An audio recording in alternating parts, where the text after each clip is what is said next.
I would like to tell you of two women that each sold a business to Berkshire Hathaway, to me actually, for many, many, many millions of dollars. Both of them started with $2,500. By a coincidence, it was the exact same amount. It was everything they had in the world. And one of them was a woman who landed in Seattle in 1917, couldn't speak a word of English, had a tag around her neck. The tag said Fort Dodge, Iowa. The Red Cross got her to Fort Dodge, where she was reunited with her husband who had come to the country a couple of years earlier. And she lived in Fort Dodge for 2 years. And as she put it, she felt like a dummy. She couldn't pick up the language. She couldn't learn a word. And so she and her husband decided to move to Omaha. So they came to Omaha in 1919. And there she found a small colony of Russian Jews, so she started feeling more at home. And then as her oldest daughter went to school, she would come home, this daughter, Frances, and she would teach her mother the words she'd learned in school that day.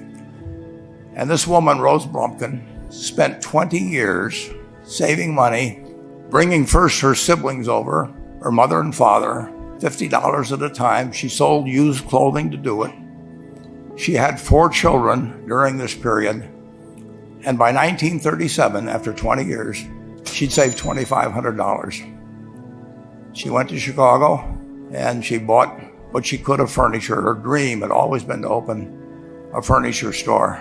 And this woman who had never gone to school one day in her life, with $2,500, but with the same spirit that the people in this room had about having a dream and working to accomplish that dream, she built a business which she sold to me in 1983 for $60 million approximately, and which did $1.5 billion worth of business last year.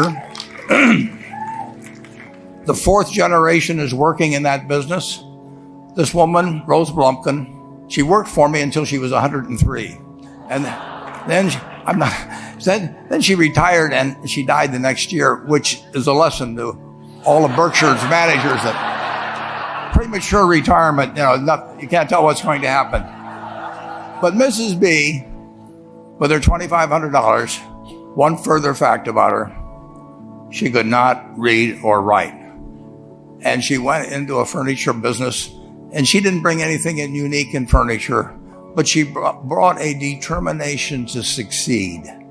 She knew she could outwork anyone else. She knew she cared about her customers. She worked at very low gross margins, but she built this incredible business.